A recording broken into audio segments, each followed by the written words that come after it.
এটা ঘটতো আমি নিজেও চিন্তা করি নাই। দেখেন কিভাবে পড়ে গেলাম গা। আসসালামু আলাইকুম গাইস, আপনারা সবাই কেমন আছেন? আশা করি সবাই ভালো আছেন। আপনাদের সবাইকে মোহাম্মদ ইমরান ব্লগ চ্যানেলে স্বাগতম জানাই।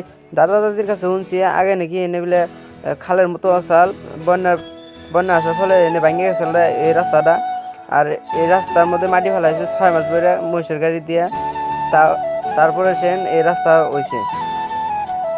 তো আর এনে রাস্তা আগে এরকম আসল না, আরও গাতা আসাল, পুরা খারাপ আসাল রাস্তা। এটা এখন মোটামুটি ভালো হয়েছে, ব্লক ইটা দিয়ে রাস্তা বানাইছে। আর এই সাইডে একটা স্কুল আসাল, এই স্কুলে আমরা আইছি যখন ছোট ছিলাম তখন।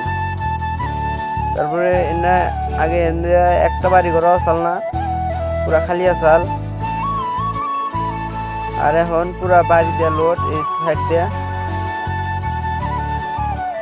আর এই রাস্তা কি সরকারের যে এরকম রাখছে জানি না, কথা নি রাস্তার কাম ভালো করছে আর কথা নি খারাপ। এই দেখেন কিরকম খারাপ রাস্তা। আর এমনি আগে পাকা রাস্তা দুই সাইডে, এখন পুরা বাড়ি নিয়ে মাটি ফেলে লোড করছে।